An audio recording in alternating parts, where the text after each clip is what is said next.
and thanks for joining us on this week's episode of Tech Total Access. I'm your host, Courtney Snookus. Here with me to recap the latest in Hokie sports are our analysts, Ian Andrews and Ryan Dye. The wrestling team took on Edinburgh and VMI in their season opener doubleheader. Reporter Humberto Zarco has more.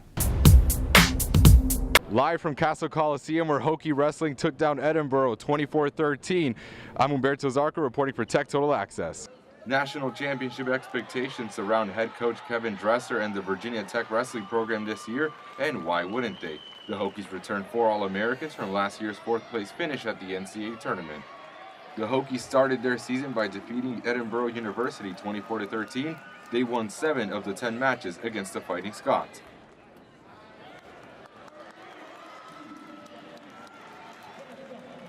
All-Americans Zach Epperly, Jared Haupt, and Zach Zavatsky all won their matches by decision. In front of several hundred passionate home fans, the nationally ranked Hokies were tested by Edinburgh and their physical wrestling style.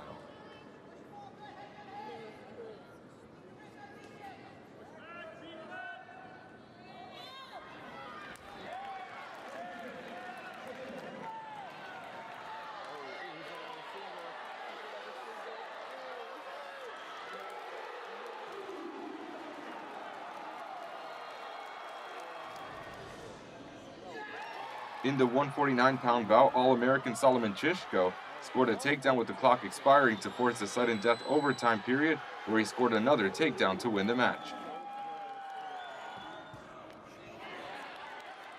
Just a few minutes later, the Hokies blew out VMI 39-6. 3 Mercy Rule victories and 2 by pin capped off a great day for the Hokies. 7 wrestlers went 2-0 on Saturday. The Cadets' only victory came by forfeit. In fact, the Hokies forfeited the heavyweight match in both meets because starting heavyweight Ty Walls was competing in the NWCA All-Star Classic in his hometown Cleveland. Walls, who's a 2-time All-American, finished second to Wisconsin's Connor Medbury by decision. Competing in back-to-back dual meets against Edinburgh and VMI is good preparation for the Hokies because it's common for wrestlers to participate in several matches in one day throughout the season, especially in tournament scenarios.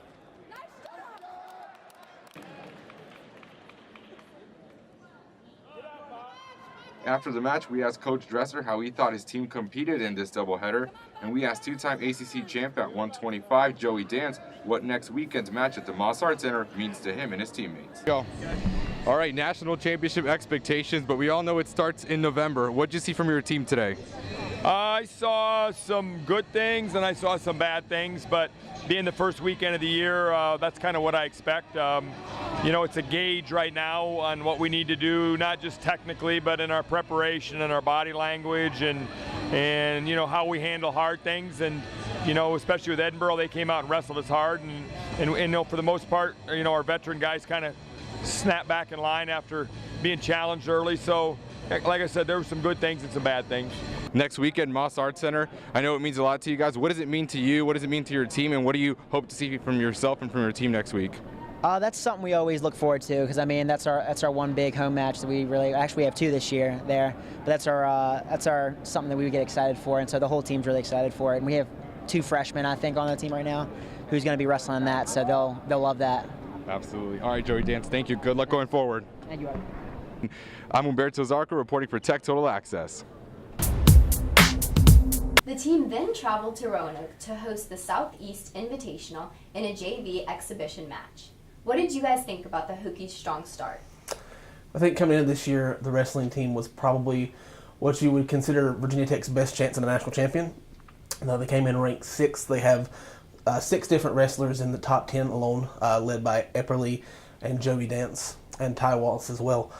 They beat Edinburgh, who is you might not know the name, but they're a very traditionally good wrestling school, and they beat them, which is a great start, and then they just obliterated VMI.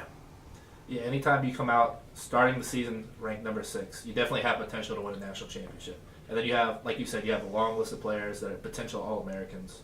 And then they just dominated the first 2 teams they played. They even beat VMI 39-6. That's just completely destroying the team. Right. And they've got some big matches coming up. They're going to be tested very quickly. But they're, like I said, they're Virginia Tech's best chance right now to win a national championship. Yeah, this wrestling team is really good, better than I've seen in a lot of past years. And their teams have been good in the past, so it really says a lot for the potential they have this year. The number 23 men's soccer team traveled to Boston College for the first round of the ACC tournament. The Hokies were seeded 9th and had their first tournament appearance since 2014. The game ended in a 2-2 draw. Both goals were scored by Alessandro Mian in the 45th and 85th minute. What did you guys think of this performance? Well, they drew the match, but it doesn't tell the whole story, unfortunately. Because it was the ACC tournament, they had to go on to penalty kicks, in which they did lose to Boston College in that facet, so they were actually knocked out of the tournament. So now they're going to have to play a waiting game of, they don't find out their postseason fate until Sunday. Yeah, if they would have pulled this game out, it really would have helped their chances making the NCAA tournament. But you just hate to see them go out in the first round of the ACC tournament after they played so well this year compared to last year. They really took a big step forward, and it just sucks to see them lose in the first round. If 42 teams get into the NCAA tournament in soccer, I believe their RPI is either 32nd or 33rd, so it seems like they're going to get in, but you just never know. Yeah, I mean, we were ranked pretty much most of the year. I would say around in between 10 and 20 for most of the year, so I like our chances of getting in. The women's soccer team finished the season with a record of 11, 5, and 3, and did not earn an ACC or NCAA bid. What are your final thoughts on this season? The disappointment, I guess, would be the biggest thing. We mentioned wrestling had a good chance at national championship, and a lot of people thought this year the women could take that next step. They had a great recruiting class that came in. They had great players returning, and now you're going to lose Tiernan. So I don't know what they're going to do next year, but you can't really classify this year as anything other than a failure. Yeah, they started the year ranked. They pretty much were till about midway through the season. Then they started playing like really tough ACC teams, and then they just couldn't beat them. And it wasn't in the cards for them this year. And I don't know if they're going to be able to get back next year. Like you said, they're losing Tiernan, who's their best scorer, and it's just going to be a tough person to replace. Coming up after the break, we'll talk about the swimming and diving team and the Hokies nail-biter at Duke. Stay tuned. Hey, did you know 2.4 million loving cats and dogs in shelters and rescues need our help to find a home? Let's go to theshelterpetproject.org and meet if you are in a shelter near you. Harlow, she's one great listener who loves to hear all your stories. My kind of cat. Cerulo is a sweet, goofy boy who's eager to please. Sounds just like another dog I know. So go to theshelterpetproject.org, search your local shelters and rescues, and go for a cuddle with your next best friend. Adopt. They said a bottle was just a bottle.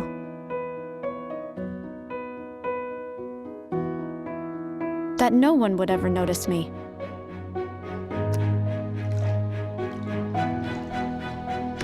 But I knew I could be more. That one day, I would make people smile.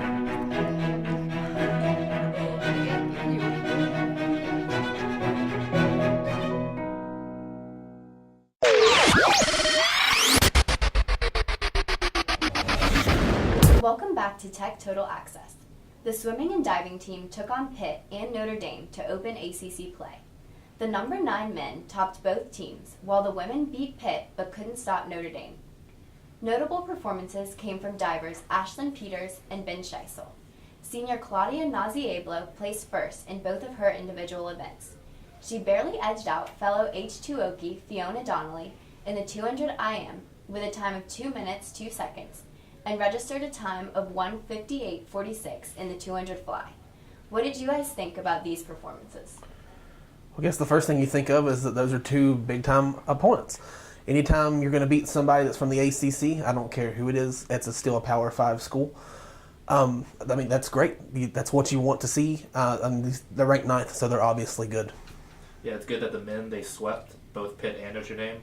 Like you said, they are Power 5 schools. And like you mentioned earlier with wrestling, they have a chance to win a national championship. I feel the same way about swimming. They're already ranked number 9. They're undefeated. They're 6-0 for the year. And the women, I think they might have a good shot too. They're 4-2. It'll be interesting to see what they do in the Fall Invitational next week. The football team traveled to take on Duke. Reporter Izzy Post has more. I'm here at Wallace Wade Stadium where the Hokies just sealed their division lead over the Duke Blue Devils 24-21. The number 23 Hokies traveled to Duke to take on the Blue Devils. The Hokies, hoping to clinch their ACC Coastal Division lead, faced a hungry Blue Devil team looking for their first ACC win and their third win of the season. The Hokies started off strong with a touchdown scored by Trayvon McMillan. After a blocked field goal by Greg Stroman, Adonis Alexander scooped and scored for a touchdown. The third touchdown in the first half was scored by Gerard Evans on a rush up the middle. In the second half, the Hokies struggled against the Blue Devils' defense. The final score came from Joey Sly off of a field goal. The Hokies now are 7-2 with the ACC championships in their sights. The Hokies now improved to 7-2 overall and 5-1 in the ACC. Reporting from Durham, North Carolina, I'm Izzy Post, Tech Total Access. How do you guys feel about this sloppy win? Well, before we talk about how terrible our team was in the second half, we can give some thanks to the Hokie Nation. I was at the game. I would probably put it at 60-40 Hokie fans over top of Duke fans. On some third downs, it got very loud. It felt a little bit like Lane Stadium Southeast, which is what everybody's called that place recently. But for the game, you can't take away from the defense how bad they were in the second half. They let Duke come back. Terrell Edmonds gets a targeting call and gets ejected, so he can't play for the first half next week. Historically, Virginia Tech doesn't do good against quarterbacks that can run, and this is no different. Jones had 99 yards, but he had 2 touchdowns, and you can't continue to let that happen. Yeah, they really started the game off well. 21 points in the first half. It's really hard to ask for more than that because that's on pace for 42 points in the game.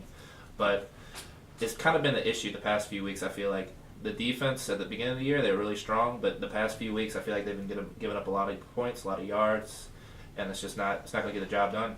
Right, especially with who they've got coming into town. Yeah, they're actually ACC contenders. They have a shot to go to the ACC championship game, and if they want to do that, defense has got to step up the game. The team also discussed the game and looking forward to Georgia Tech. Again, to the Hokie Nation that turned out to the game, just looking at the video and reflecting back on it, it was pretty special to have that many fans down there at the ball game. I know our kids appreciated it. I certainly did on behalf of our staff. I just want to thank everybody that came out. We'll certainly need them again this Saturday. We'll get to come back home. We've got a tough matchup with Georgia Tech and Coach Johnson and his triple option attack. And really put pressure on you in a lot of different ways.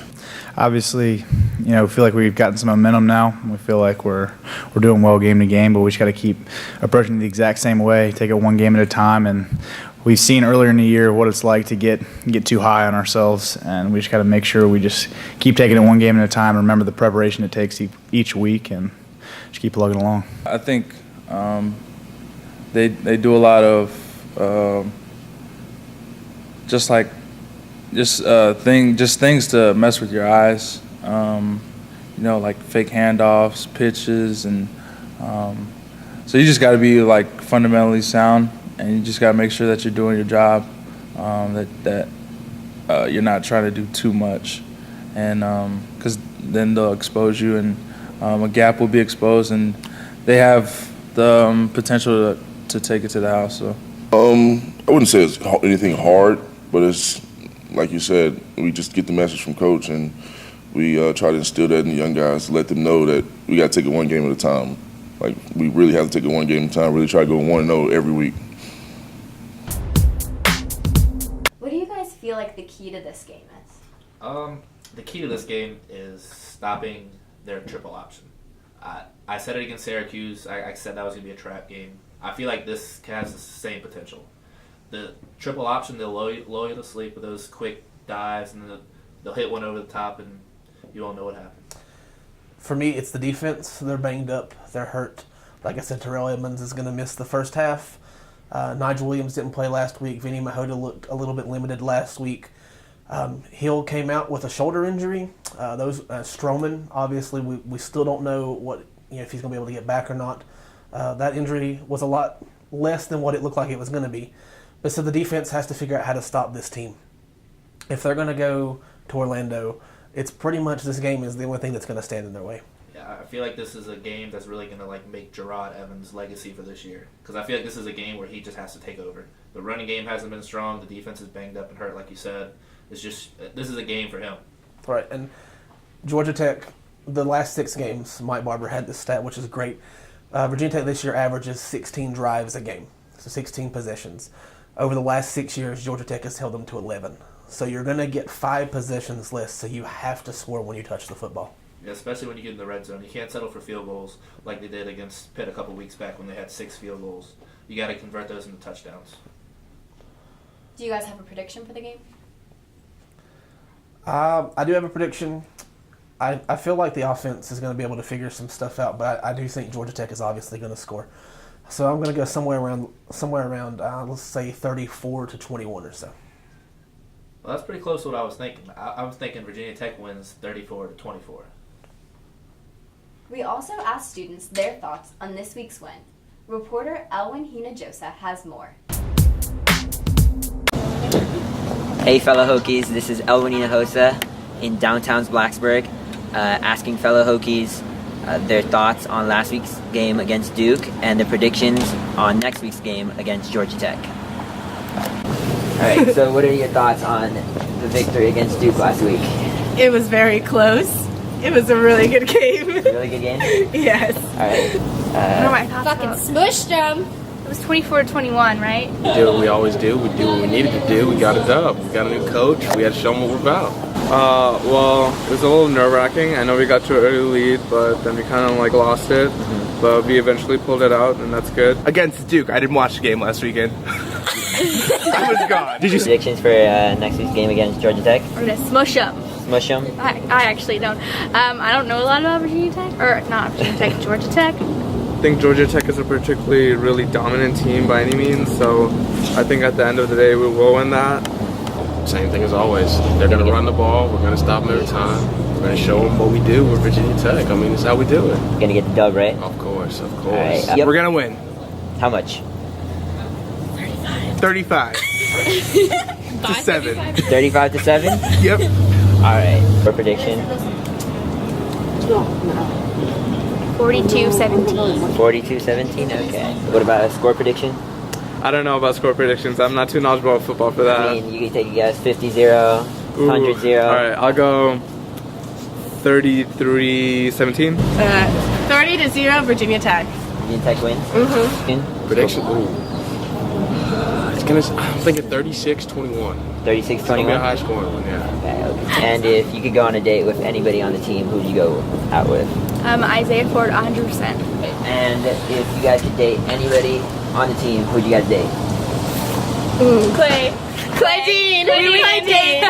He's the best. Right. And last question, if you could play any position on the team, what position would you play? QB1. You already know. QB1? Replace Gerard Evans? I'd be back up. Back up, yeah. right. If he got hurt, yeah, I'll be in there. But hopefully he's just balls out the rest of the season. And if you could play any position on the team, what position would you Quarterback. play? Quarterback? Replace Gerard Evans? Yes. Really? Replace Gerard Evans? You could. He could do it. He got injured the last game that I watched, I'm pretty sure. Was that Pittsburgh? Yeah, it was against Duke, yeah. You think you could be better than him, though? Yeah. Better than Gerard Evans? Yeah. Tech students seem pretty confident about the game, so go out and support your Hokies this Saturday against Georgia Tech. This is Elwin Hinojosa in downtown's Blacksburg, reporting for Tech Total Access. That's all we have for this week's episode of Tech Total Access. Be sure to tune in next week for more hard-hitting sports action. And, as always, Go Hokies!